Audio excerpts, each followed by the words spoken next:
Alrighty guys, I'm actually still here on my elk hunt, but I thought I would do another video real quick about some calling strategies that I've used here and in Colorado that both worked. I saw a bull elk today and called in 3 or 4 in Colorado, which they were not bugling at all there. And then I have heard one bugle, but it was not even the bull that we saw.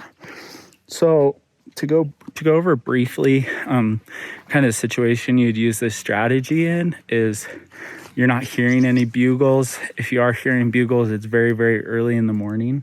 So they might be possibly starting to rut, but they're not into full rut. If you think about it, bulls are in bachelor groups before the rut.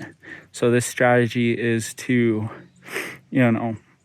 hopefully get the bull in the idea like there's other bulls rutting. Maybe I should start finding cows. I would call this strategy maybe like the herd calling. I referenced this in my elk hunting video, but I thought I would talk about it a little bit more here. This season I actually started with diaphragm calls. I started out with the Phelps. It was a set of 3. It's a pitch black by the Amp series, I believe it's what it's called. So it was 1, 2, and 3. And then basically one was, and I'd have to look again, but 1 was like a young cow, young bull, and then 3 was mature cow, mature bull.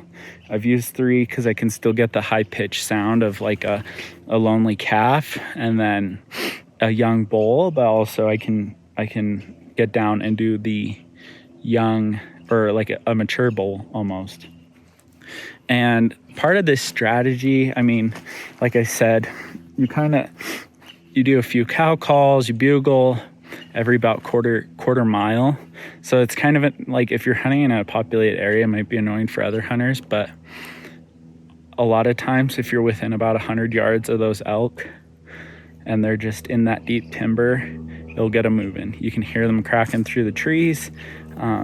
They get nosy, they get a little, we call them creeping. They're just creeping up on us.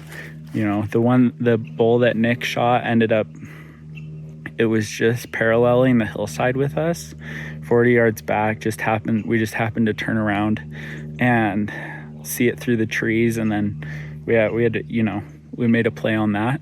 But it's just, so what you're gonna want to do is cow call. I do some little cow, like young cow, a young lonely cow, so super high pitched like that.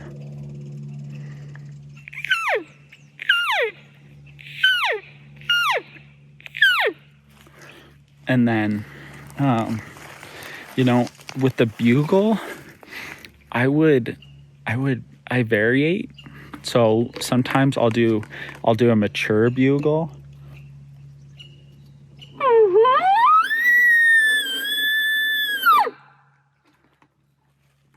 And that might get them going. The other option that I go with is just kind of a young, like I try to like almost like a spike is bugling. And the reason for that is those mature bulls, how easy is it to get a spike out of the herd? They come in and they're a lot more dominant. So I try to I get the young bull with the cows. The bull is thinking, should I start getting into the rut? They're not sure, but they have this young bull coming in with cows. Well, that's an easy take. So I just try to keep it high pitched, and then I'll show you.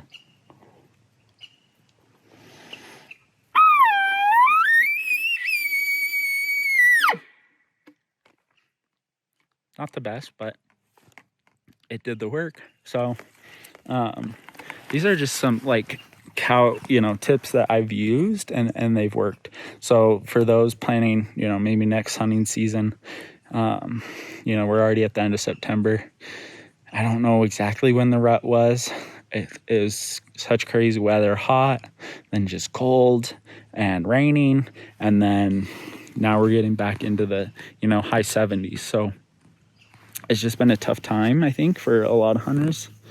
I don't know if the rut will kick off. I don't know. I honestly have never been in the rut in Idaho. It seems like I'm always just hunting the wrong time almost. Or I know I'm in an area where there's not a lot of elk. So I don't know if they just don't start firing off that hard. But yeah, it was hot, and then full moon, and then went and turned off. It cooled down and the moon went away. So I don't know if it was last week they were bugling a little harder, but I hope you guys can take these tips and tricks and apply them to your next hunt next season. Like I said, they've worked. Just keep moving. If you kind of sit in the same spot, I don't think it's as effective, because you do have to be pretty close to the elk. They have to be able to come in on you while you're still hiking. So it's a lot of like hike, wait, can you hear anything? There was a lot of times where we didn't see elk even in Colorado, but we could hear them in the dark timbers, which is where they're at in this heat. And so hope you guys can use these strategies effective next season. And thanks for watching. Like and subscribe. I'll catch you next time. Booyah.